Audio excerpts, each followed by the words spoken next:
Welcome at JAXConf 2012, right here in San Francisco. I'm very happy to speak to Rich Hickey. Welcome. Thanks. Rich did a keynote and a session, and they also joined the JAX Speaker Summit the weekend before we started with the conference. Rich, you're working, besides we all know you as the author of Clojure, you're working on a database project. Tell us, what are you doing? It's called Datomic, and it's a new kind of database. It's oriented around the principles that I espoused in the keynote. It's a database of values, and it stores facts, and it sits in an interesting place in the NoSQL space in supporting both transactions and scalable reads. Do you share some principles with one of the data stores out there which we know from the NoSQL field, or is it totally different? So the Datomic architecture is sort of the decomposition of a database, and one of the things that we do is we use other storage systems the way traditional databases would use the disk. So we work on top of DynamoDB or on top of a SQL database, and we use that for storage.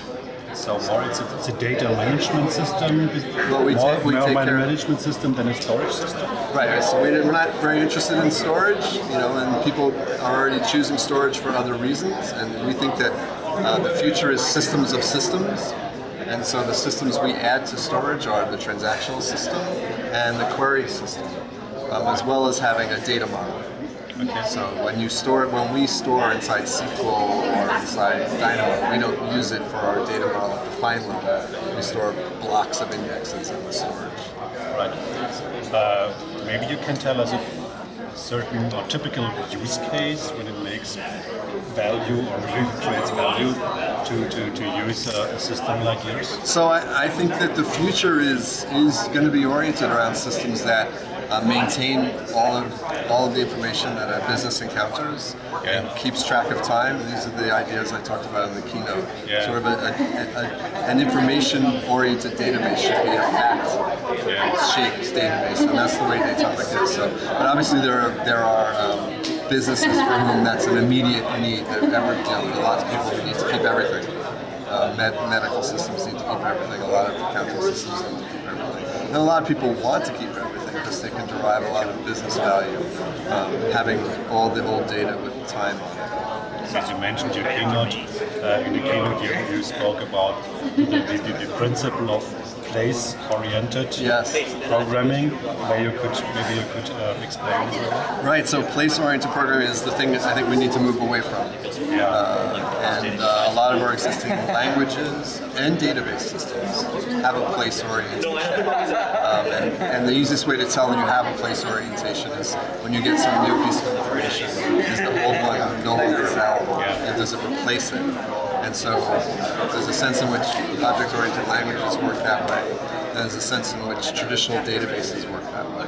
And I think moving forward, we have to recognize that those languages and database architectures were based upon having systems that were much smaller than the ones we have today. We had very little memory back then and very little storage. Now we have a lot of it. So throwing away information seems to be a bad bet for businesses. We think it's going to be generally appealing to businesses moving forward to keep all their information. So if you don't throw away information, it means information is getting more and more every day. That leads to something like big data. How does your concept relate to the concept of big data, which is at the moment in the hype? I think it's related in one sense in that big data is fundamentally about sort of keeping everything, and especially most big data also has a temporal aspect to it. People are keeping the timestamps on their logs, for instance. On the other hand, I think that people shouldn't be afraid of keeping everything, creating an explosion of data. If you think about it, most businesses, whatever size they are, today, next year they're only that plus 10%. That most businesses are not doubling every year, so they're never going to overrun the growth of storage or memory in their own growth. So they don't need to worry about that. Okay, so In which language did you write it? I wrote it in Clojure. Wow. But it is it's an interesting design in that it's oriented towards JVM languages. One of the other things that the re-architecting of the database does is it actually puts query inside your application server.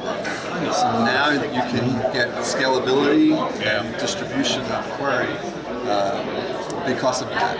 And that means that any JVM language will have access to data as if it was in memory, and a query engine in memory. In case we made anybody curious about that, where can people get more information? Datomic.com. Right. Thank you very much for coming, Rich. Thanks for inviting me.